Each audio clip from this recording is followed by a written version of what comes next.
colocaría a uno de los historiadores presentes que repite insistentemente el carácter republicano de Allende, que define el concepto republicano? Bueno, usted lo ha repetido y yo creo que todos lo hemos repetido, pero bueno, cuando hablamos de Allende como republicano, yo creo que estamos hablando de dos cosas. Por un lado, un cierto estilo, que no lo voy a repetir porque creo que Patricio Fernández es como el ideólogo de este estilo y lo entusiasma a uno incluso con él, ¿no? Este estilo. Pero también nos referimos al concepto clásico de república en el pensamiento político, ¿no?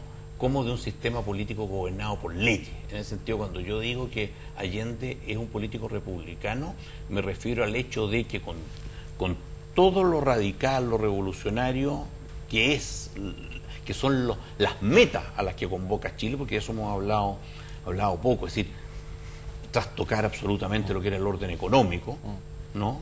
Para pasar de una economía de mercado o mixta con predominio de mercado a una economía de planificación centralizada, un cambio en la relación de poder entre las clases sociales en Chile tremenda, un cambio en la ubicación internacional de Chile en ese mundo tan rigidizado por la Guerra Fría, pero todo eso lo intenta hacer dentro de los marcos de un Estado de Derecho, y en ese sentido lo intenta hacer de un modo republicano.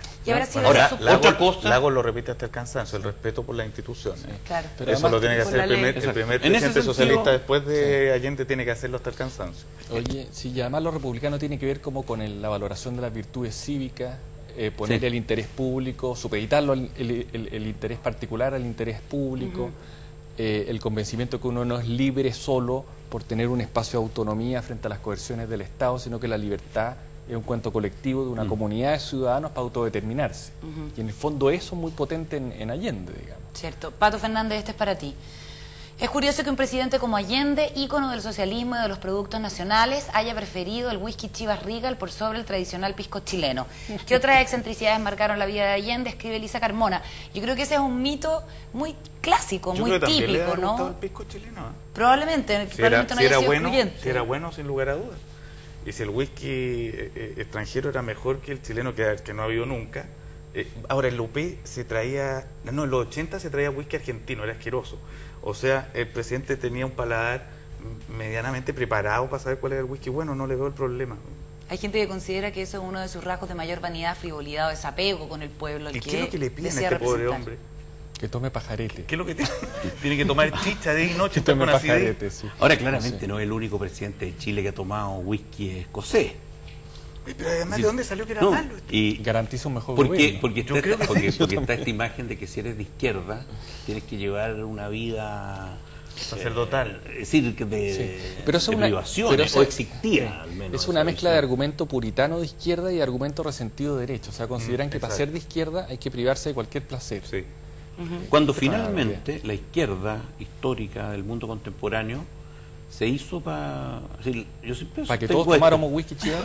En el fondo era para los que eran privilegios de la burguesía fueran como de dominio universal, ¿no? Esta idea de 8 horas de trabajo, 8 horas de sueño y 8 horas de ocio, ahora que era la consigna del Internacional Socialista a fines del siglo XIX. Yo creo que sigue siendo una consigna revolucionaria y al mismo tiempo muy burguesa.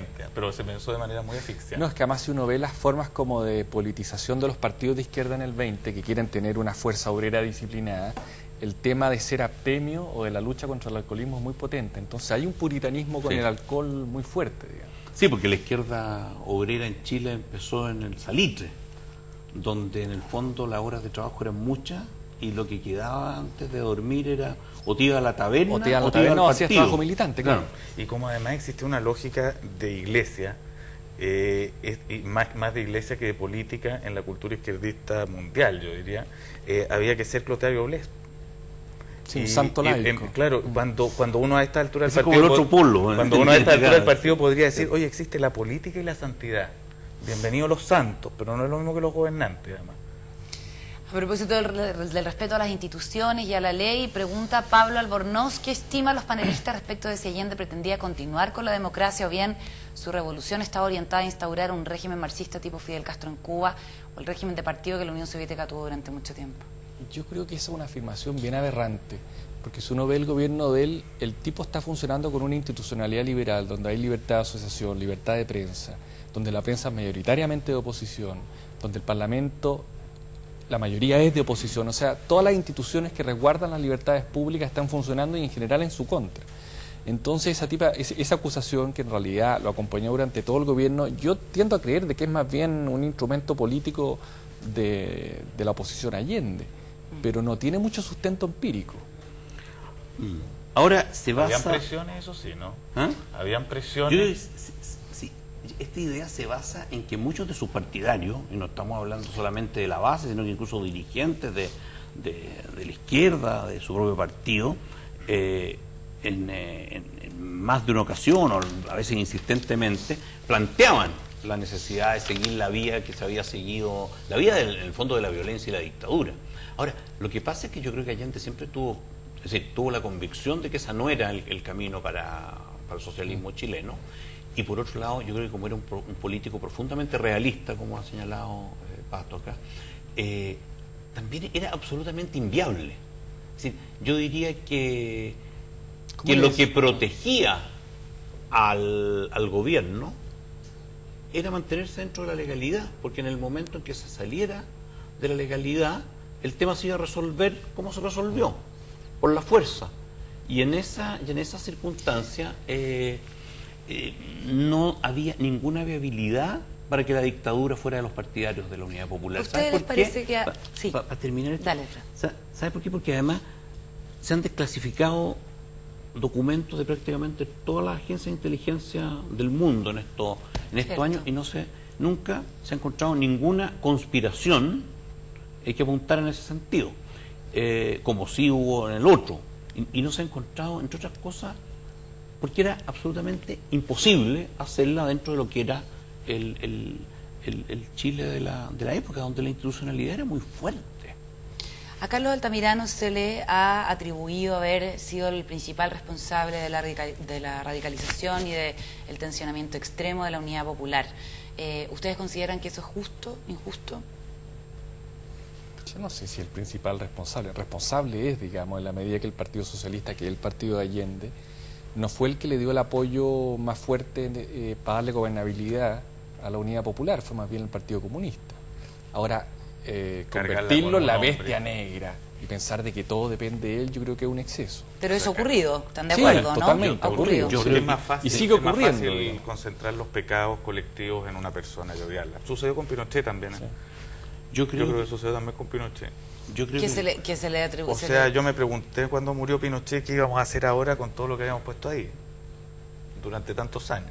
Porque uno se deshace de problemas, a veces los pone en bestias negras. Claro, y después hay que convivir con ellos. Ahora, en democracia. La gran diferencia es que controversial.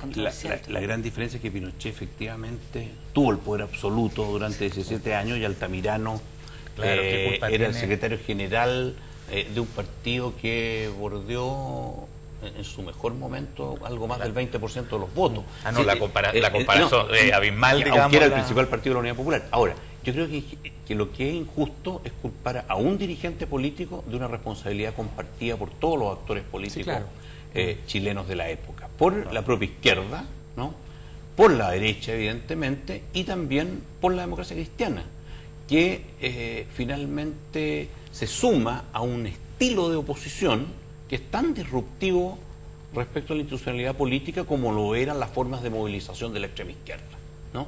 Y que conduce finalmente al descarrilamiento de la vía chilena del socialismo, es decir, o del tren que iba por esa vía. En el fondo ahí participan todos los actores políticos de la época. Y Allende ahí tiene alta responsabilidad en el sentido que si bien él en términos de acciones se mantiene comprometido con el respeto a la institucionalidad, en el fondo hace la vista gorda o les da cancha a esta retórica beligerante del conflicto, de la polarización, Y mi impresión es que no la desautoriza tajantemente para dar tranquilidad también a los sectores de oposición. O sea, él tenía que desactivar de alguna manera una zona golpista que se veía venir en el horizonte desde el primer momento. Y en eso yo creo que hay cierta torpeza, hoy diríamos, comunicacional.